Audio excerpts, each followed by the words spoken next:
और ये सत्य घटना बिल्कुल प्रमाण दिया भगवान ने कि मेरी मूर्ति में जो विश्वास करके मेरी सेवा करता है, पूजा करता है, मैं उसे प्रत्यक्ष अनुभूति कराता हूं, मैं अवश्य उस पर कृपा करता हूं। जयपुर की ही घटना, बिल्कुल सत्य घटना कि एक जयपुर में एक राजा हुए, जिन राजा के यहाँ पर महाराज बड़े सुंदर ठाकुर जी का विग्रह था, और ठाकुर जी ऐसे दिव्य जो स्वप्न में राजा से बात किया करते थे। राजा के यहाँ पर राजकुमारी का जन्म हुआ। अब राजकुमारी जब थोड़ी समझदार हुई तो ठाकुर जी की सेवा देखती अपने पिताजी की, पिताजी को देखते देखते वह राजकुमारी भी ठाकुर जी की सेवा में लग गई। ठाकुर जी को स्नान कराती, श्रृंगार करती, भोग लगाती, खूब लाड लड़ाती, भजन सुनाती। धीरे धीरे समय व्यतीत हुआ शिवराज, और धीरे धीरे जब समय व्यतीत हुआ तो राजकुमारी विवाह के योग्य हुई।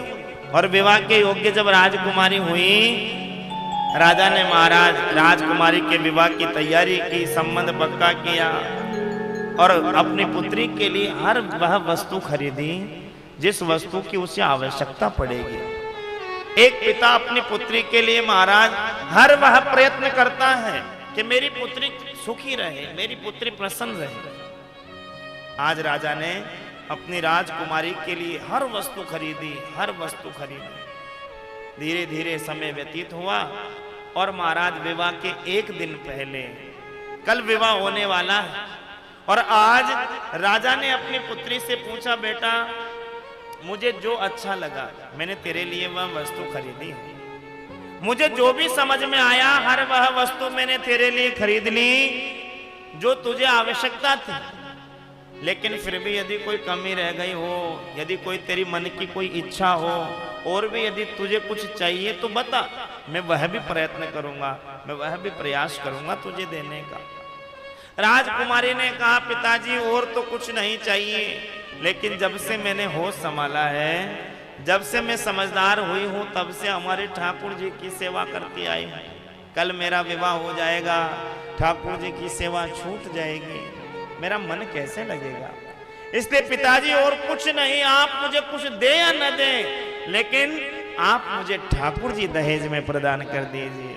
राजा ने कहा, बेटा मेरी क्या औकात जो मैं ठाकुर जी को दे दूं, क्योंकि ठाकुर जी इतने चमत्कारी जो राजा से स्वप्न में बातें करते थे। मेरी क्या औकात जो मैं ठाकुर जी तुझे प्रदान कर दूं, लेकिन यदि ठाकुर जी तेरे साथ जाना चाहें तो मैं रोकूंगा भी नहीं। और राजा ने कहा, बेटा तुझे एक परीक्षा पास करनी पड़ेगी, यदि परीक्षा में तू पास हो गई तो मैं समझूंगा ठाकुर जी तेरे साथ जाना चाहते हैं, और यदि तू फेल हो गई तो फिर ठाकुर जी मैं नहीं दे पाऊंगा। बेटी ने कहा, पिताजी क्या परीक्षा देनी पड़ेगी।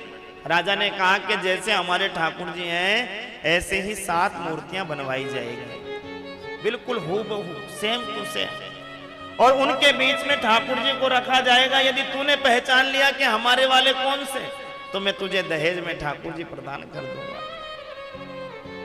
अब तुम्हारा राजकुमारी, पूरी रात राजकुमारी को नींद नहीं आई, पूरी रात राजकुमारी रोती रही, क्योंकि महाराज जयपुर तो कलाकारों का गढ़ है।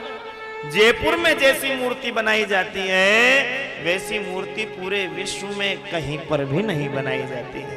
सबसे सुंदर, सबसे अद्भुत मूर्तियों का निर्माण जयपुर में ही खजाने वालों के रास्ते में किया जाता है। बड़ी सुंदर सुंदर मूर्ति, जितने भी बड़े बड़े मंदिर हैं आज वहां पर जयपुर की बनाई हुई मूर्ति, जयपुर के कलाकार के द्वारा बनाई हुई विग्रह ही लगे हुए हैं। ऐसा सुंदर। अब महाराज जैसे मदन मोहन ठाकुर वैसे बिल्कुल हूबहू 7 मूर्तियां बना दी।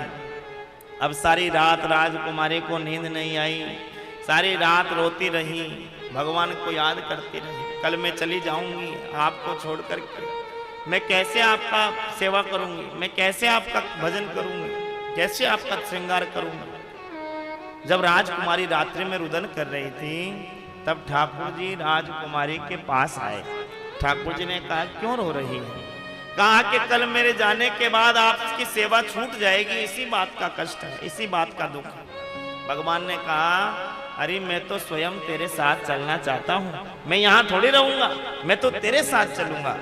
राजकुमारी ने कहा, चलोगे तो तब जब मैं परीक्षा में पास हो पाऊंगा। मैं कैसे पहचानूंगी आप? कहा तू चिंता मत कर, एक एक विग्रह के सामने होते हुए तू जैसे ही मेरे सामने पहुंचेगी, मैं अपनी एक उंगली ऊपर कर लूंगा, तू पहचान लेना। अब तो महाराज राजकुमारी निश्चिंत हो गई। प्रातः काल हुआ, दरबार में 7 विग्रहों को रखा गया। राजा ने अपने ठाकुर जी को भी उन विग्रहों के बीच में रख दिया। बिल्कुल सारे 7 ठाकुर एक जैसे, कोई भेद नहीं, बिल्कुल अंतर नहीं। जैसे राजा के ठाकुर बिल्कुल वैसी ही कलाकारों ने 7 मूर्तियां बनाई। अब उनके बीच में महाराज ठाकुर जी को रखा। सारी प्रजा आ गई, राजा, सैनिक, सिपाही सब आ गए। राजकुमारी आई।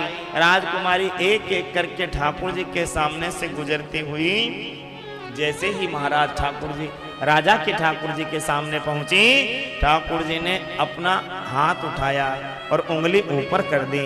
और यह दृश्य राजा ने भी देखा, प्रजा ने भी देखा और सब ने देखा, जितने लोग थे। राजा के नेत्र सजल हो गए। राजा ने कहा, बेटा मेरी क्या औकात जो मैं ठाकुर जी को रोक सकूं? ठाकुर जी तो स्वयं तेरे साथ जाना चाहते हैं, मैं ठाकुर जी को नहीं रोकूंगा। और फिर वह ठाकुर जी राजा ने राजकुमारी को दहेज में प्रदान किए और वहीं जयपुर से फिर महाराज करौली में जाकर के विराजमान हुए, जो मदन मोहन नाम से प्रसिद्ध है। जैसे जयपुर में गोविंद देव जी, ऐसे ही करौली में मदन मोहन ठाकुर जी का भव्य दरबार लगता है। बोलो मदन मोहन भगवान की जय। तो इस प्रकार जयपुर से महाराज मदन मोहन जी करौली गए। पहले जयपुर आए। 7 विग्रह वृंदावन की भूमि में प्रकट हुए। ध्यान दीजिए, वृंदावन की भूमि में 7 विग्रह प्रकट हुए और उन 7 विग्रहों के महाराज 3 विग्रह तो फिर जयपुर आ गए। गोपीनाथ जी, गोविंद देव जी और मदन मोहन जी। फिर मदन मोहन जी बाद में जयपुर से करौली चले गए। एक विग्रह जुगल किशोर जी, जो महाराज मध्य प्रदेश के पन्ना शहर में चले गए। इसी प्रकार 3 ठाकुर महाराज वृंदावन की भूमि को शोभायमान कर रहे हैं।